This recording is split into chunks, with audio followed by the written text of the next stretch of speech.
था।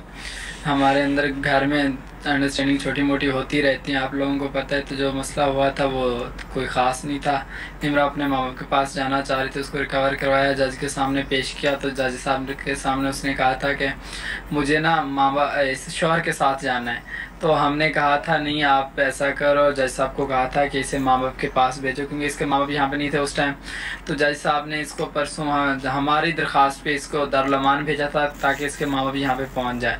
क्योंकि अगर ये घर से जा रही थी, अगर ये ऐसे जाती, इसको रास्ते में कुछ हो जाता या माँ बाप खुदा न खास्ता कुछ कर देते, कोई प्रॉब्लम हो जाती, वो तो हमारे गले में पड़ना था, हम पे प्रॉब्लम बनी थी। तो इसी वजह से हमने जज साहब को कहा था कि इसे आज रात दारुल-अमान भेज दें, सुबह की हमें पेशी दे दें, इसके माँ बाप को हम बुलवा लेते हैं। माँ बाप को बुलवा लिया, सुबह की पेशी हुई।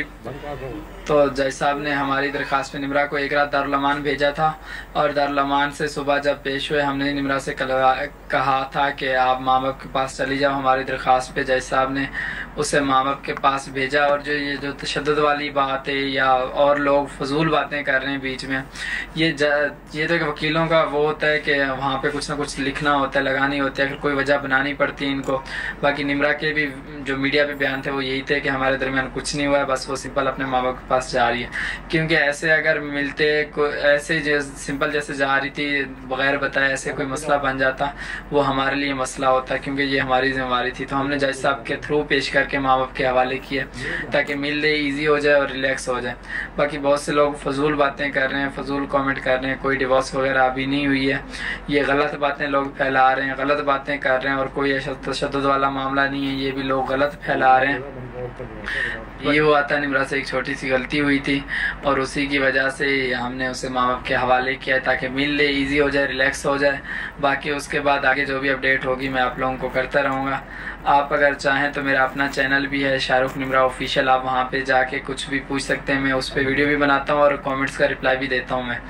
बाकी ये मसले हैं, लोगों ने झूठ फेक सब कुछ फैला दिया है, सारा कुछ कर दिया लोगों ने, ये सारा कुछ फेक है, अवॉइड करें। और लोग कह रहे हैं डिवोर्स हो गई, फ़लाँ हो गया, अलहदगी हो गई, शाहरुख ने तशद्दुद किया, ये सारा कुछ जो है ये सारा कुछ झूठ है। ये लोग ऐसे ही मुफ्त की मनगढ़ंत बातें बना रहे हैं अपने 4 व्यूज़ लेने के लिए, फजूल का एक कैमरा माइक पकड़ लिया, हम ये बोल रहे हैं ये सच है, ये सच है, ये सारा कुछ झूठ दिखा रहे हैं, इसमें कोई हकीकत नहीं है जो लोग दिखा रहे हैं। जो हकीकत है मैं बता रहा हूँ, और निम्रा ने भी यही कहा कि मैं अपने माँ बाप के पास जा रही हूँ बग़ैर किसी इशू के। कोई इशू नहीं है हमारे दरमियान, बस ये है कि उसको माँ बाप से मिलना था, थोड़ा सा माइंड फ्रेश होना था उसका। वो माँ बाप के पास गई, माँ बाप के साथ रहेगी, ईजी हो जाएगी, और इंशाल्लाह फिर आगे जो भी होता है वो भी मैं आपको अपडेट कर दूँगा। अगर आप हमारे चैनल पे आना चाहते हैं वो भी आप हमारे चैनल पे देख सकते हैं, शाहरुख निम्रा ऑफिशियल पे जाके। वाला मामला होता तो वो भी परेशान होती। बाकी हमें तो जैसे लोग ज़्यादा बढ़ चढ़ के बोल रहे हैं, कोई क्या बोल रहा है, कोई क्या बोल रहे हैं, हमें तो ज़्यादा ख़ास नहीं लगता, लेकिन बाकी अल्लाह बेहतर जानता है जो भी है। बाकी सुनहरा माम की भी हमने कोई साइड नहीं ली, जो सच था अपने केस के बारे में वो बताया। बाकी कुछ लोग हमारे केस की स्टोरी जानना चाहते थे, हमारे केस की स्टोरी थोड़ा लंबी हो गई थी। हम यहाँ से कराची पेश हुए थे, खुद पेश हुए थे, तो वहाँ पर क्या हुआ, हमारा केस हाई कोर्ट में चला। हाई कोर्ट के जज साहब ने निम्रा से पूछा कि आपकी उम्र तो 14 साल है, आपका निकाह कैसे हुआ और आप अपनी मर्ज़ी से शादी कैसे कर सकती हैं। तो निम्रा का जवाब था, थोड़ी कंफ्यूज हो गई थी, निम्रा का जवाब था मेरा मेडिकल किया जाए। तो जज साहब ने जब मेडिकल कराया, निम्रा की एज उसमें क्लियर आई थी, तो निम्रा 18 साल की थी, तो वहाँ पे आया था एज तो क्लियर आ गई थी। अब जज साहब ने ऑर्डर किया था कि आप लोग ना 2 महीने के अंदर अंदर आपका फ़ैसला जो है ना वो सिटी कोर्ट जुडिशनल करेगी।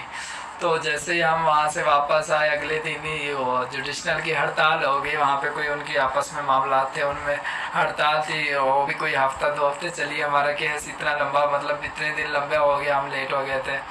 तो उसके बाद हमारा केस चला था। पहले निम्रा की बेल हुई थी, इसके वो जो श्योरिटी रखवाई गई थी, जैसे हमने कहा था कि इसकी 5 लाख श्योरिटी रखवाएं और आप लोग इसे निकलवा के ले जा सकते हैं। तो इसकी 5 लाख श्योरिटी रखवाई थी, इसको वहाँ से मेरी फैमिली ने निकाला था।